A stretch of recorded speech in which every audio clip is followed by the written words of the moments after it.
So here we have the Volkswagen UP on a 68 plate. I'm going to start off by showing you inside the boot, and then we'll hop in and run through some controls on the inside of the car from there. Given that it's a very small car, we have plenty of boot space. You can lift this tray section, and as you see, really deep boot, lots of space underneath this false floor. And then we have a 60/40 split folding rear seat as well. Okay, now that we're inside the car, we're going to start with the dials. On the left-hand side, we have the rev counter, we have the speedometer in the middle, and the fuel gauge on the right-hand side. Also in the middle, you can see the total miles for the car. They are 11,819.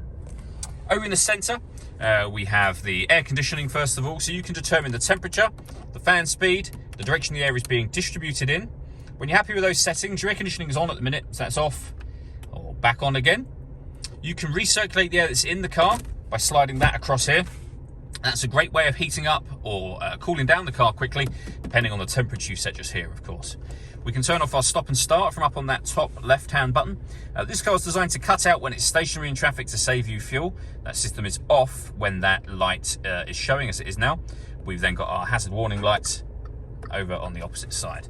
Below that, we have the stereo. So we got the radio, of course. You can see we have FM, AM and DAB radio. You can access via the buttons below where it states the frequency. So for example, DAB, you'd push that button.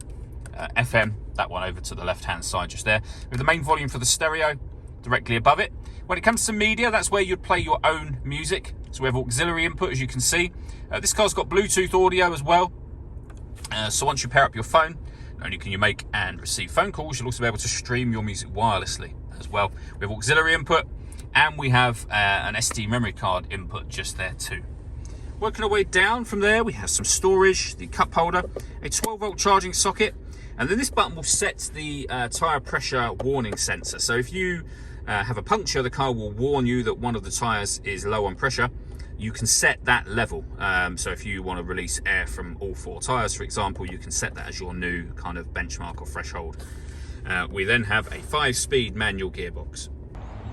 All that leaves me to say is thank you for taking the time to watch this video. If you'd like to come and see the car in person and have a test drive, please feel free to call either of our MJA sites. We'd love to hear from you soon.